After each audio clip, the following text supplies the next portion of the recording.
Hi everyone and welcome back to my channel. Today we are going to be color correcting on darker skin. So here I have my model Angelique with me today, who's just going to show you her before face before we do any correcting or priming. So the first thing we're going to do is assess the skin. It's really important that we assess the skin to make sure if we need any correcting. So let's go on to the two ways to correct on darker skin tones. So the first way today is using an orange cream corrector.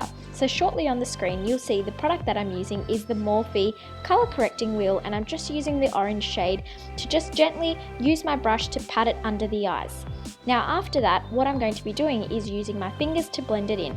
Fingers are a great way to blend in cream products, as the warmth from the skin actually helps blend it out evenly, and as you can see I'm just doing small little pats and all the way down. You don't need too much of this product, so just use as required and blend in the areas that require it. Next, my trick is to just let the cream settle into the skin before you apply any foundation or anything else over the top. Number 2 is one of my new favorite tricks, which is using red lipstick as a corrector. First step is grab any red lipstick. Here I'm using the Savvy red lipstick.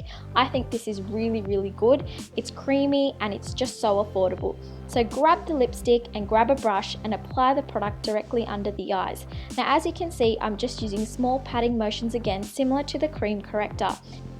Now, some of you might be thinking, why on earth would you use a lipstick instead of a red cream corrector? Well, the thing is, lipsticks have multiple uses, and it's actually a shame that, a lot of people think lipstick only goes on your lips. So you can use it as a blush, you can use it as a corrector. There's so many uses for lipstick.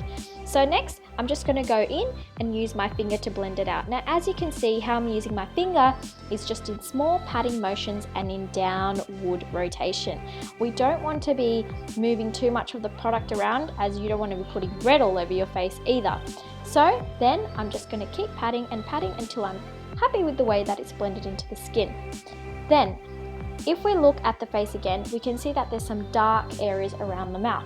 This often is quite a major concern for a lot of people. So what we tend to do is put the same corrector, whether using red or orange, around the mouth in the areas that have a little bit of darkness. Now this kind of looks really horrendous. If you haven't color corrected before, it can be quite confronting, but trust me, it's all about the blending and it'll all come together in the end. So just keep applying it as required. Now as you can see, the red side just kind of looks very red and the orange looks very orange. But I'm just going to show you two ways on how to color correct around the mouth as well. So using the orange corrector, I'm just applying it around the areas. Now Angelique has quite a lot of dark spots around her lip area, and that is quite common to see with people who are medium to darker skin tone. It has a lot to do with your genetics, pigmentation, and also your water intake, so don't feel alarmed if you start to see that around your mouth. Some people also like to apply it under their cheekbone line, because you can tend to get a little bit of darkness there as well.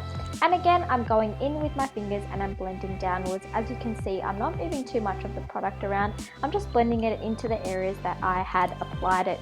Then also, when you're doing this step, make sure that you haven't applied too much product, and if you feel like you've applied too much product, that's okay, you can always reverse that. And as you can see, I'm going to go in with a blending sponge. Now with the blending sponge, pat it firmly in bouncing motions over your face. So that doesn't mean you rub it into your face, it means you pat it on the spots that you have put the corrector and just keep patting it firmly into the skin, making sure that it's bounced off.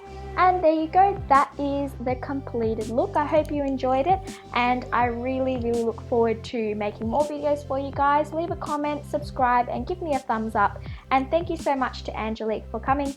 Thanks guys, bye.